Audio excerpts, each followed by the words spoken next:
오늘 말씀 잠언 10장입니다. 저와 성도님들이 한 줄씩 교독 후에 마지막 절은 다 같이 함께 읽겠습니다. 저부터 먼저 읽겠습니다. 솔로몬의 잠언이라.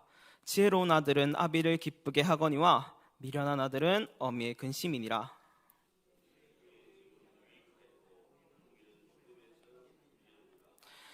여호와께서 의인의 영혼은 줄이지 않게 하시나 악인의 소욕은 물리치시느니라.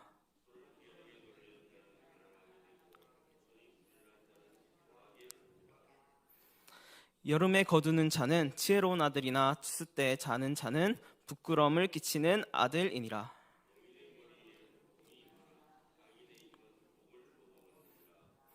의인을 기념할 때에는 칭찬하거니와 악인의 이름은 썩게 되느니라.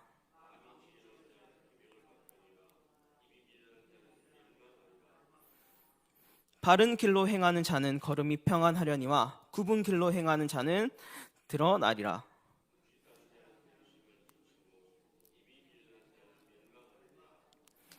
의인의 입은 생명샘이라도 악인의 입은 독을 머금었느니라.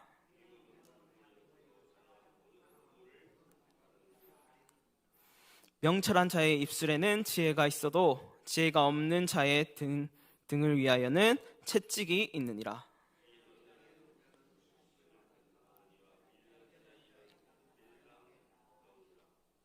부자의 재물은 그의 견고한 성이요 가난한 자의 궁핍은 그의 멸망이니라.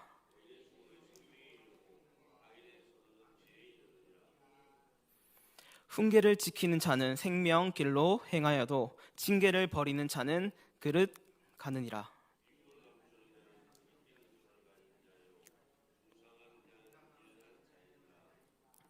말이 많으면 허물을 면하기 어려우나 그 입술을 제어하는 자는 지혜가 있느니라.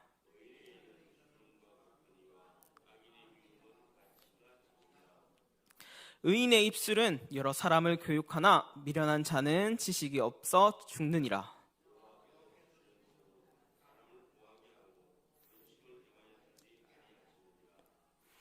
미련한 자는 해각으로 낙을 삼는 것 같이 명철한 자는 지혜로 낙을 삼느니라.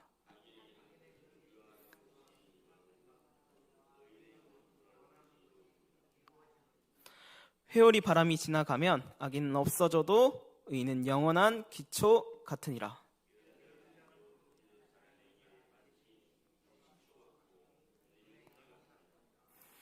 여호와를 경외하면 장수하느니라. 그러나 악인의 수명은 짧아지느니라.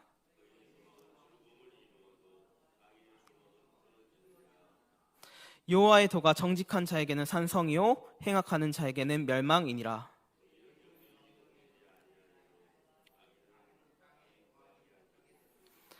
의인의 입은 지혜를 내어도 패역한 혀는 배임을 당할 것이니라. 다 같이 읽겠습니다. 의인의 입술은 기쁘게 할 것을 알거늘 악인의 입은 패역을 말하느니라. 아멘. 오늘 말씀은 잠언 10장입니다. 잠언은 여러분도 다 아시다시피 솔로몬이 지은 책입니다. 그 솔로몬이 지은 책 중에서 이제 잠언 10장은 솔로몬의 잠언이라고 맨 앞에서 저자를 소개하는 것과 다르게 이 솔로몬이라는 지혜로운 왕이 자기가 아는 많은 교훈과 자기가 하나님께 받은 지혜로 이렇게 모음집을 만들었습니다. 그리고 솔로몬이 생각하는 중요한 교훈 그리고 정말 필요한 반드시 우리가 지켜야 될 부분 이러한 부분을 이제 모았습니다. 이 부분은 당시 이스라엘 백성이나 솔로몬의 후손, 즉 후대 왕가 사람들에게 내려지는 가르침도 포함되어 있습니다.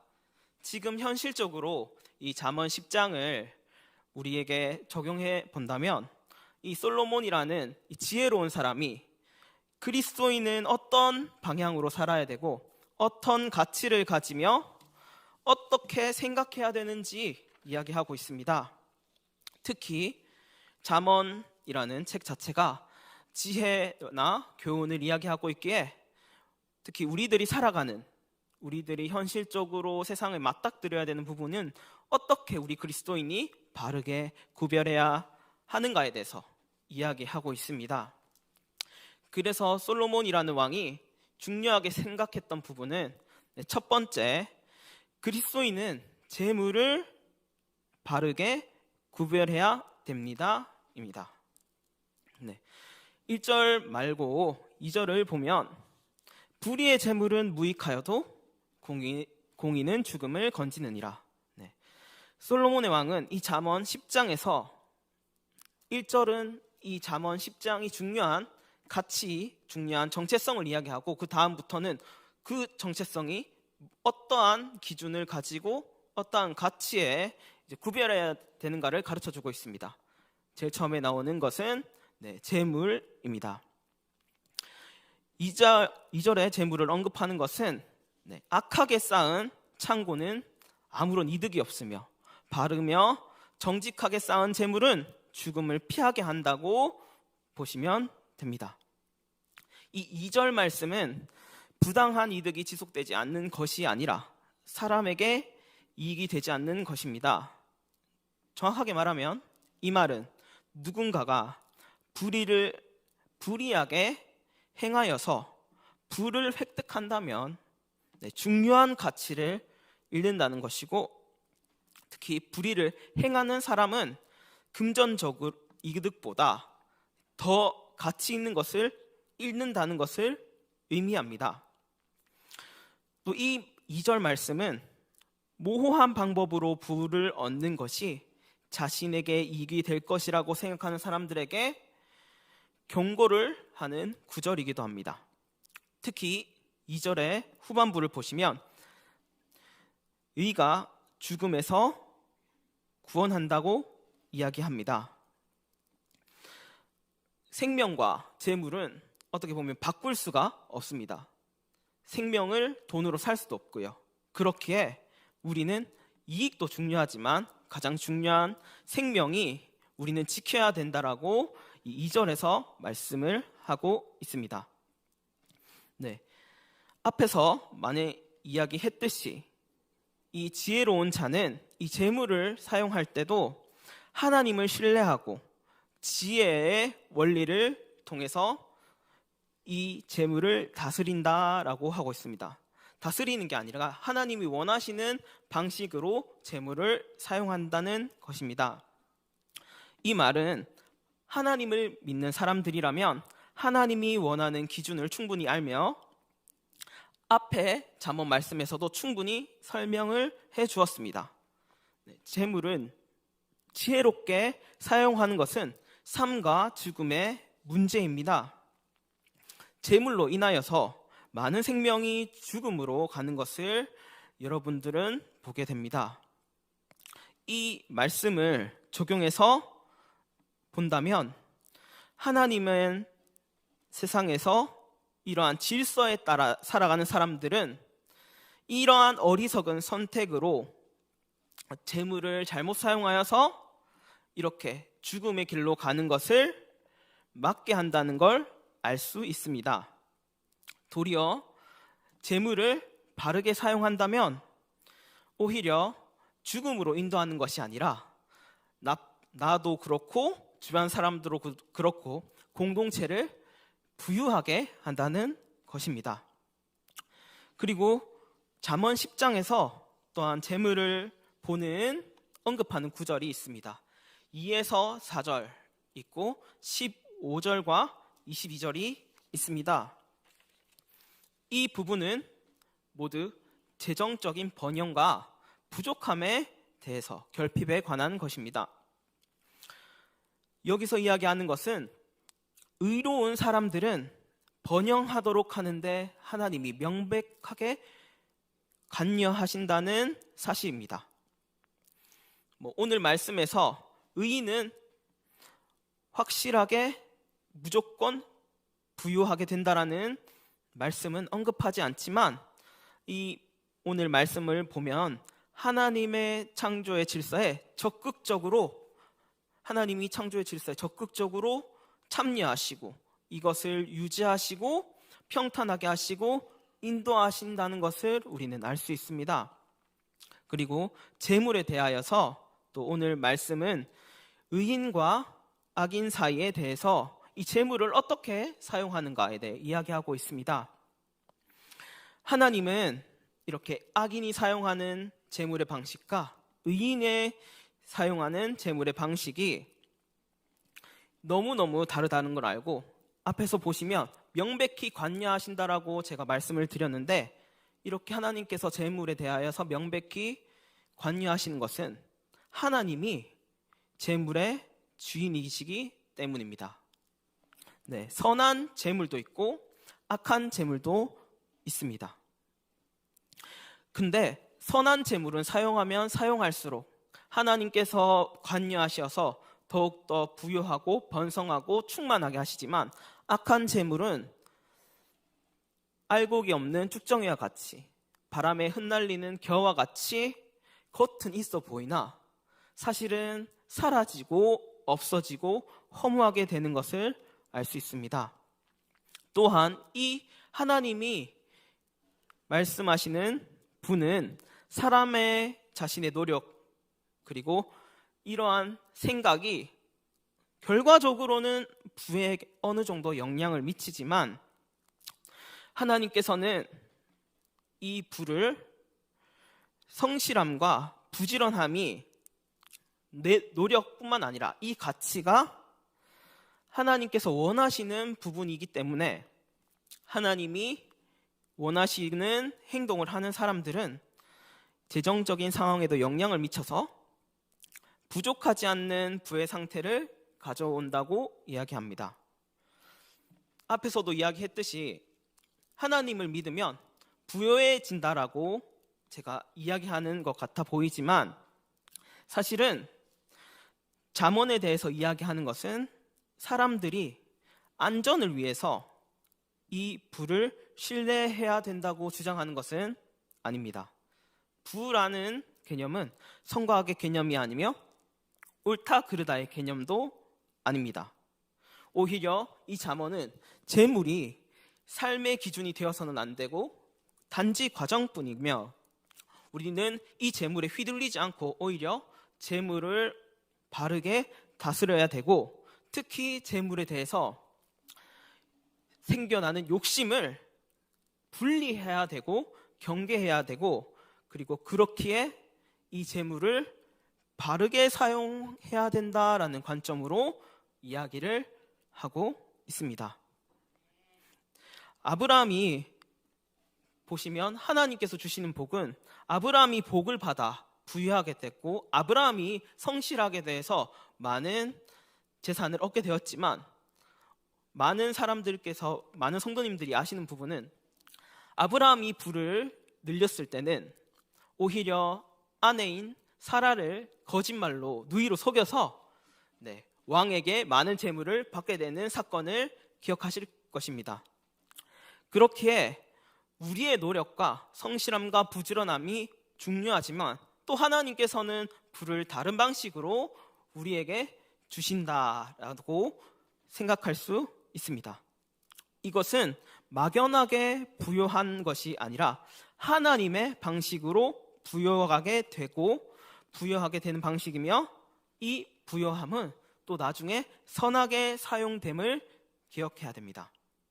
그리고 이렇게 재물을 바르게 사용한 행동들은 또 하나님 보시기에 합당하게 되면 이렇게 헌신한 사람들에게 그것은 생명으로 이어지게 할 것입니다. 하지만 악한 사람에게는 이렇게 재물을 불의하게 모으고 불의하게 사용할 계획을 세우고 불의하게 사용한다면, 우리는 알지 못하지만 하나님께서 그 불의한 사람들에게 해를 끼치시고 치시고 이 재물로 인하여서 풍족하게 누려야 되는 그 마음을 허무하게 할 수도 있습니다. 그렇게 솔로몬은 재물에 대해서 이렇게 마무리를 합니다. 재물에 대한 교훈은 1절에 보시면 나타나 있습니다. 1절에 보면 슬기로운 아들과 어리석은 아들이 이야기를 합니다. 지혜로운 아들은 아비를 기쁘게 하거니와 미련한 아들은 어머니의 근심이 됩니다. 재물을 사용하는 방식도 똑같습니다.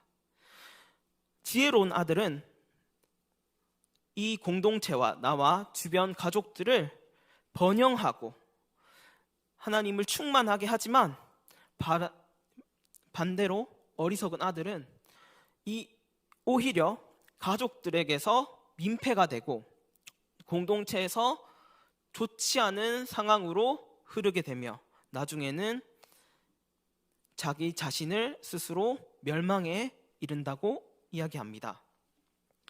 이 부분은 4절 5절을 보면 특히 5절에 여름에 거두는 자는 지혜로운 아들이나 추수할 때 자는 자는 부끄러움을 끼치는 아들이니라. 이 아들이 지혜로운 자는 추수가 필요할 때 거두는 이런 상황 속에서 오히려 추수를 하고, 어리석은 아들은 오히려 추수 때 일을 해야 될 때 오히려 잔다는 것입니다.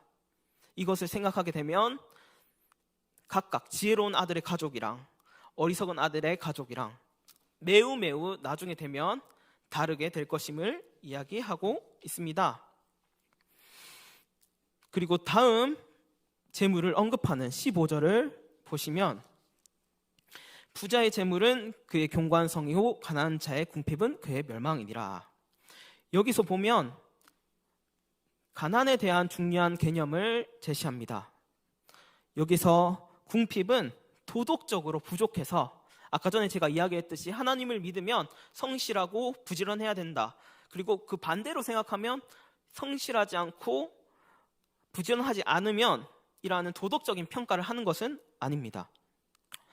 가난한 사람들에게 이 궁핍이 어떠한 영향을 끼치는지 이야기하는 것입니다.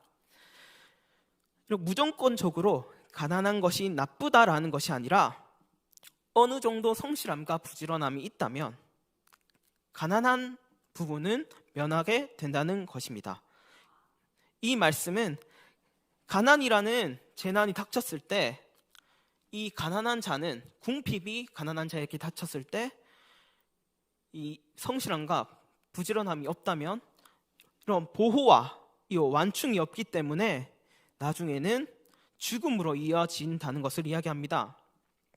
이러한 현실적인 가난한 사람들의 무력함을 나타냄으로써 이 말씀은 이제 경각심을 가지게 하는, 이런 강조하는 것을 이야기합니다. 재물에 대해서 정리하면 하나님은 하나님의 의가 재물과 연결되어 있습니다. 이 잠언에서 이야기하는 재물은 부를 보장하는 것은 인간의 노력이 아닙니다. 부는 하나님께서 주신 선물이며 은사입니다. 그리고 이것을 생각하다 보면 22절에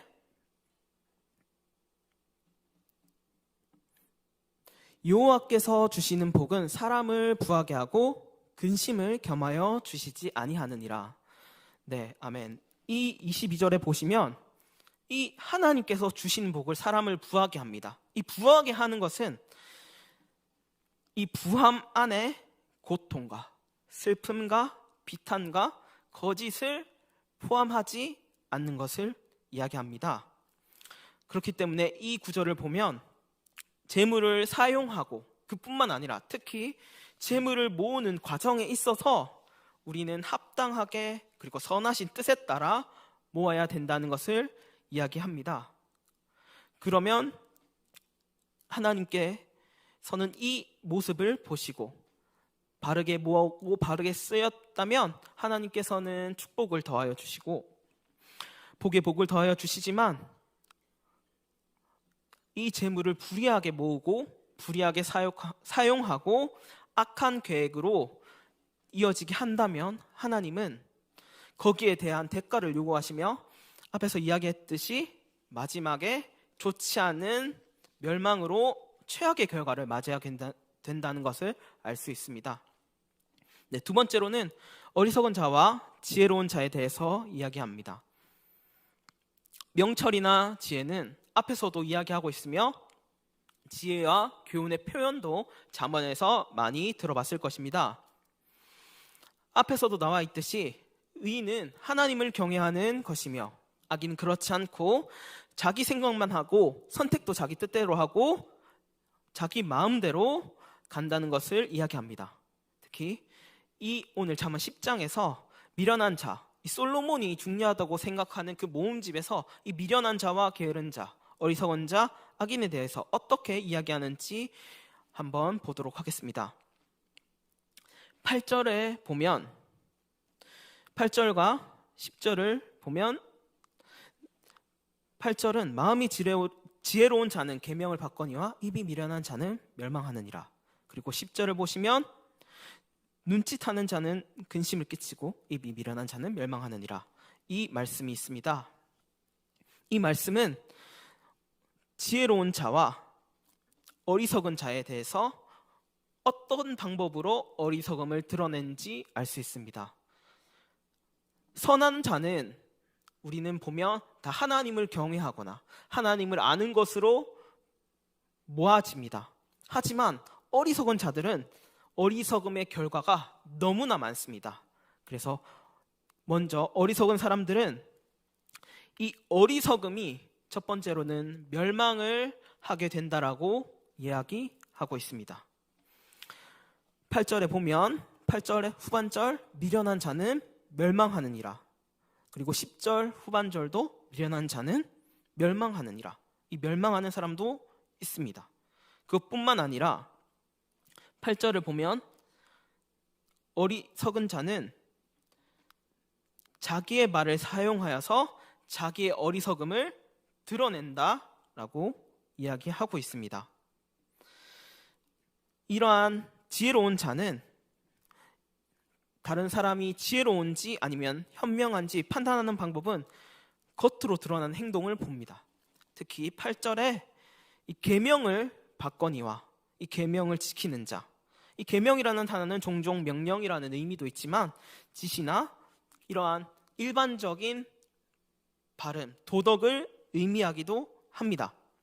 한마디로 지혜로운 자는 이 훈계나 어떻게 보면 나에게 부족한 점을 지적하는 사람들에게 어떻게 행동을 하는가에 대해서 이야기합니다. 이 단순히 그냥 자기의 잘못을 깨닫고 새로 행동하는 것이 아니라 이것은 주변 사람들과 관계도 매우 중요하다고 이야기하고 있습니다.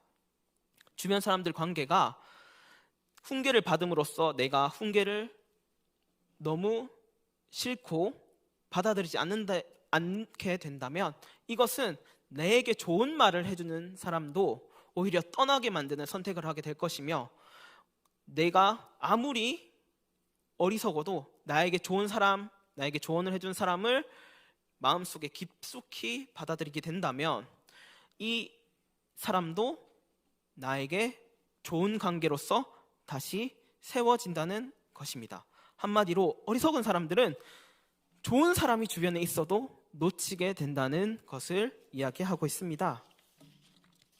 그리고 10절에 보면 이제 눈짓하는 자가 있는데 이 눈짓하는 자는 이제 윙크한다는 이미지로 생각하시면 됩니다. 그리고 이 부분은 은밀한 거래, 속이는 행위 이러한 부분이 있다라고 이야기합니다. 10절에 보면 눈짓하는 자는 근심을 끼치고 입에 미련한 자는 멸망하느니라. 근데 근심과 멸망이 점점 더 커지는 것을 알 수 있습니다. 이 눈짓하는 자는 작은 속임입니다. 작은 속임. 작은 속임이기 때문에 오히려 내가 상대방보다 낫다고 생각하지만 사실은 더욱더 미련한 곳으로 가는 것임을 이야기하고 있으며 그 결과는 미련하고 마지막으로는 멸망하게 된다라고 이야기합니다. 지혜롭고 의로운 자는 하나님께서 소망이 있다고 이야기합니다. 희망은 단지 더 많이 사는 날이라고도 이야기하지만 이 부분보다 더 중요한 것은 지속적인 기쁨이 있습니다. 아까 전에 어리석은 사람들이 선택하는 과정에 있어서는 수명이 짧아지고 멸망하게 되고 좋은 사람들의 관계도 없어지기도 하지만, 이 지혜로운 자는 하나님께서 순전한 자를 보호하시며 하나님께서 생명의 기쁨으로 인도하시며 의인은 결코 제거되거나 뿌리 뽑히지 않는 것임을 이야기하고 있습니다. 그리고 오늘 말씀 마지막 보면 항상 앞에서 보았듯이 의인과 악인의 대조되는 말이 있습니다. 의인의 입은 지혜롭고 합당한 것을 말하지만 악인의 혀는 이러한 이들의 의도를 왜곡합니다. 하나님께서는 악인의 혀를 끊어내십니다. 악인은 이러한 대가를 받기에 죽음으로 그들의 대가를 치를 것입니다. 의로운 사람들은 하나님께서 주신 목적을 위해서 사용할 것입니다. 자신의 목적을 위한 것이 아니라 하나님의 뜻을 위하여서 의로운 사람들, 지혜로운 사람들은 이렇게 행동을 할 것이고, 반대로 악인들은 사악하게 왜곡하거나 자기가 원하는 바, 자기가 이득을 취하는 바, 악한 이득과 불의한 재물을 원하기 위해 자기를 드러내고 사용한다는 것입니다. 오늘은 여기서 중요한 것은 악인 가운데 있기보다는 의인에 속하도록 하는 것이 중요하다고 강조하고 있습니다. 네, 이제 말씀을 마무리합니다. 오늘 잠언 10장을 보면 솔로몬이라는 왕이 그리스도인이 어떻게 살아야 되는지, 어떤 방식으로 우리가 판단하고 구별해야 되는지 이야기하고 있습니다. 그 구별해야 될 중요한 것은 재물에 대한 관점과 지혜로운 자와 어리석은 자에 대해서 이야기하고 있습니다. 이 세상을 살아갈 때 재물에 대하여서 지혜롭게 모으시고 사용하셔서 재물을 사용함에 있어 나와 가족과 공동체가 더욱더 충만하게 되고 더욱더 살리는 그러한 선택을 하시며, 그뿐만 아니라 오늘 잠언이라는 장의 중요한 이유, 지혜로운 자, 한마디로 어리석은 자의 행동을 멀리하고 하나님을 항상 경외하며 지혜로운 자가 행동하는 행동과 생각하는 방식을 저와 여러분이 꼭 지켰으면 좋겠다라고 오늘 잠언 10장은 이렇게 이야기하고 있습니다. 네, 그래서 오늘은 말씀 이것으로 마무리하겠습니다. 네, 다 같이 함께 기도 자리로 나아가도록 하겠습니다.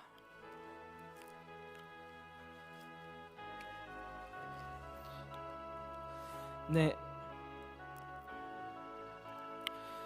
먼저 첫 번째 다 같이 기도하시면 좋겠습니다. 첫 번째 기도 제목은 우리 함께 오늘 주신 말씀을 붙들고 함께 기도하기를 원합니다. 솔로몬이 이야기한 것처럼 재물을 지혜롭게 사용하고 분별하여 하나님이 재물을 모으는 것부터 사용하시기에 보기 좋고, 잠언에 있는 말씀처럼 지혜롭게 사용하여서 나뿐만 아니라 공동체를 부유하게 하고 생명이 충만하게 할 수 있도록 도와주시면 좋겠다라고 기도하시고, 두 번째 기도 제목은 동강교회의 비전과 이제 담임 목사님과 원로 목사님, 그리고 많은 교역자들과 직분자들, 그리고 교사들, 이렇게 헌신하는 사람들을 위해서 기도하겠습니다. 그리고 세 번째 기도 제목은 몸과 마음이 힘든 지체들이 많습니다. 하나님, 그 지체들을 힘과 능력으로 회복하여 주시고 그들이 우리와 드리는 같은 예배 자리에 나올 수 있도록 도와주시기를 기도해 주셨으면 좋겠습니다. 그리고 이번 주 그리고 다음 주 이제 겨울 수련회가 있습니다. 이 다음 세대 친구들이 이 겨울 수련회, 겨울 성경학교로 인하여서 하나님을 새롭게 만날 수 있도록 도와주시고, 특히 다음 세대가 많이 약해지고 있습니다. 그래서 하나님께서 사사기처럼 하나님을 알지 못하는 세대가 일어나는 것이 아니라 하나님을 자신의 주인으로 고백하는 다음 세대가 되기를 다 같이 기도했으면 좋겠습니다. 마지막으로 각자 우리 자신들의 기도 제목을 붙들고 기도하겠습니다. 다 같이 우리 주의 한번 크게 부르짖고 기도하신 후에 자유로이 돌아가도록 하시겠습니다.